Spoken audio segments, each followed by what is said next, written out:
नमस्कार, म शेखर पोखरेल। हाम्रो पण्डित हरिकृष्ण सत्यवती पोखरेल स्मृति समाज नेपालको आगामी पर्सि 5 गते हुने कार्यक्रमको पिकनिक, वनभोज तथा केन्द्रीय कार्य समितिको बैठकमा उपस्थित हुनका लागि हामीले सबैलाई निमन्त्रणा गर्दै स्पोट हेर्न उपस्थित भएका छौँ। यो पिकनिक स्पोट वनभोज स्थल र यो कोशी टप्पु वन्यजन्तु आरक्षको छेउमा रहेको अक्वा बर्ड रिसोर्ट भन्ने ठाउँ चाहिँ अत्यन्त सुन्दर रमणीय प्राकृतिक रहेछ। यहाँहरू सबै दाजुभाइ दिदीबहिनीहरू, चेलीबेटी समूह, बुहारी समूह सबैलाई उक्त कार्यक्रममा उपस्थित भई केन्द्रीय कार्य समितिको बैठक र कार्यक्रमको शोभा बढाइदिनु हुन सबैलाई हार्दिक अनुरोध गर्दछु। हरिकृष्ण सत्यवती पोखरेल स्मृति समाज नेपालको केन्द्रीय महासचिव म शेखर पोखरेलको तर्फबाट सबैलाई, उपमहासचिवको तर्फबाट यहाँहरू सबैलाई हार्दिक स्वागत गर्दछु। नमस्कार। नमस्कार,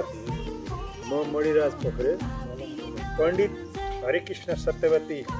पोखरेल स्मृति समाज नेपालद्वारा आयोजना गरिने वनभोज कार्यक्रम तथा केन्द्रीय कार्य समितिको बैठकमा सम्पूर्ण कार्य समितिका सदस्य पदाधिकारीज्यूहरू, त्यसै गरी हाम्रो यस संस्थामा आबद्ध रहनुभएका सम्पूर्ण बन्धुबान्धव, दाजुभाइ दिदीबहिनी, छोरी बुहारी चेलीहरू सबैलाई यो कार्यक्रममा उपस्थित भएर कार्यक्रमको शोभा बढाइदिनु हुन समितिको सहकोषाध्यक्षको हैसियतले म यहाँहरू सबैमा हार्दिक अनुरोध गर्दछु। धन्यवाद।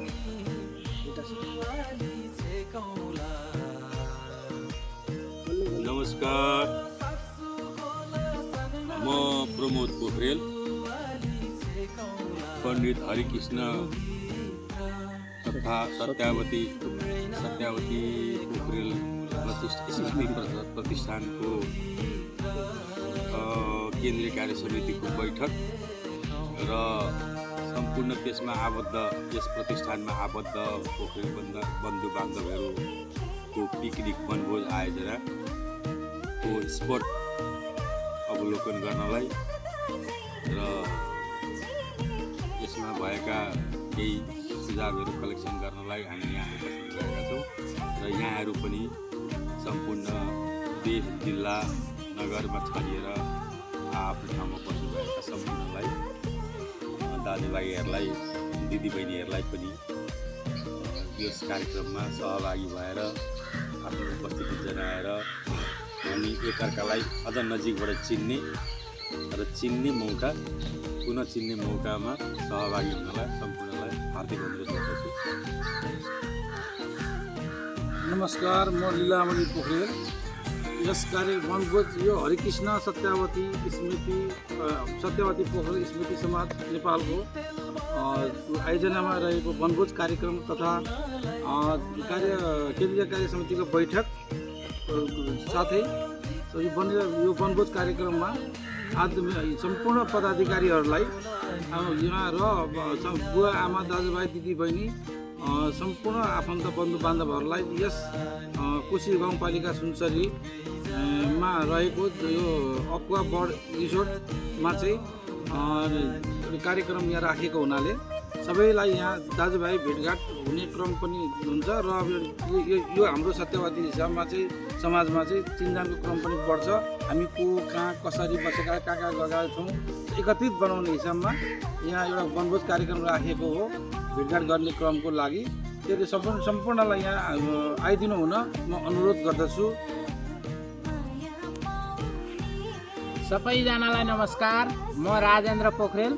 पण्डित हरिकृष्ण सत्यवती स्मृति समाजको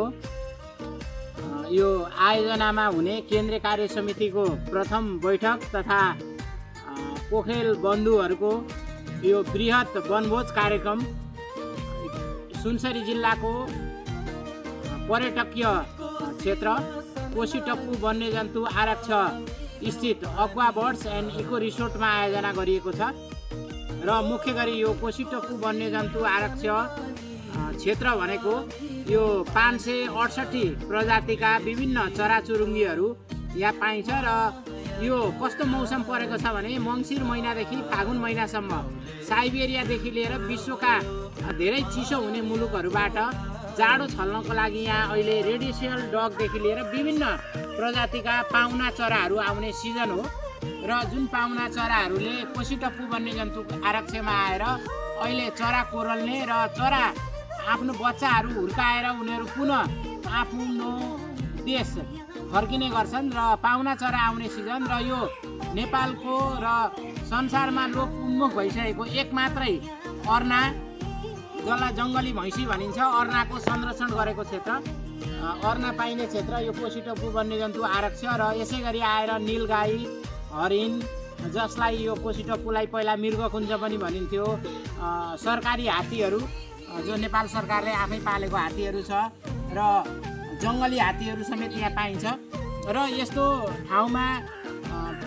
पण्डित हरिकृष्ण सत्यावती पोखरेल स्मृति समाजले आयोजना गरेको केन्द्रीय कार्य समितिको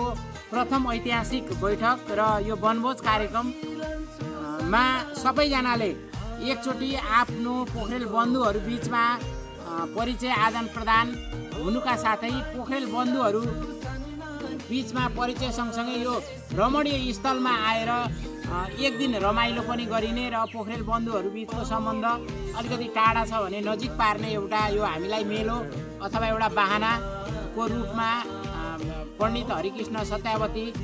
पोखरेल स्मृति समाजले जुन आयोजना गरेको छ यसमा चाहिँ हामी जति पनि पोखरेलहरू छौँ हामी पोखरेलहरूलाई चाहिँ समाजमा मामखाली खारपाली कुबिन्डेली अनि चारखुले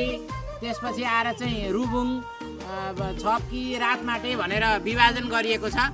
र त्यो विभाजित नभइकन हामीले के बुझ्नु पर्छ भने पण्डित हरिकृष्ण सत्यावती पोखरेलका जम्मा 5 भाइ सन्तान र 5 भाइ सन्तानमध्ये बृहस्पति वाचस्पति अनि लोकेश्वर रत्नेश्वर लगायत यिनीहरू विभिन्न ठाउँमा छरिएर रहेका हुन् र यो 5 भाइ सन्तानमध्ये 1 भाइ सन्तानको मात्रै चाहिँ वंश बढेन र अरू 4 भाइको वंश बढ्यो र 4 भाइहरू को वंश बढिसकेपछि विभिन्न ठाउँमा यो अंश बढ्न हुने क्रममा कसैले मामखा पाउनुभयो, कसैले खारपा पाउनुभयो, कसैले चाहिँ कुबिन्डे पाउनुभयो, कसैले चाहिँ रुबुङ पाउनुभयो र यसरी विभिन्न ठाउँमा जानुभयो। तर हाम्रो पुर्खा र हाम्रो चाहिँ कोख एउटै हो, एउटै कोखा सन्तान हौ र कतै पनि विभाजित नभइकन हामीले चाहिँ यो खारपालीहरूको बोलवाला छ, त्यहाँ मामखालीहरूको, त्यहाँ कुबेन्डेलीवालाहरूको भन्ने मानसिकता त्यागेर हामी पण्डित हरिकृष्ण सत्यावती पोखरेलका सन्तान हौ, एउटै कोखा सन्तान हामी छरिएर रहेका छौँ। कतिले हाम्रो पोखरेल वंश बुझेका छैनौँ र यो बुझ्ने अवसर र एकीकृत हुने अवसर भएको हुँदा सबैजनालाई यो एकै थलोमा भेला भएर कम्ती अनि पोखरेल के हो र पोखरेल वंश को चाहिँ ऐतिहासिक पृष्ठभूमिदेखि लिएर अहिलेसम्मको अवस्थाको बारेमा जानकारी गराउनको लागि एउटा पिकनिकको बाहनामा, केन्द्रीय कार्य समितिको बाहनामा हाम्रो वंश, हाम्रो पूर्वजहरूको सम्झनाको लागि हामी चिन्जान गर्न भए पनि यो वनभोजमा आइदिनको लागि म अनुरोध गर्दछु। अलि लामो बोले, सबैजनाले धेरै कुरा भनिसक्नु भएको छ। मेरा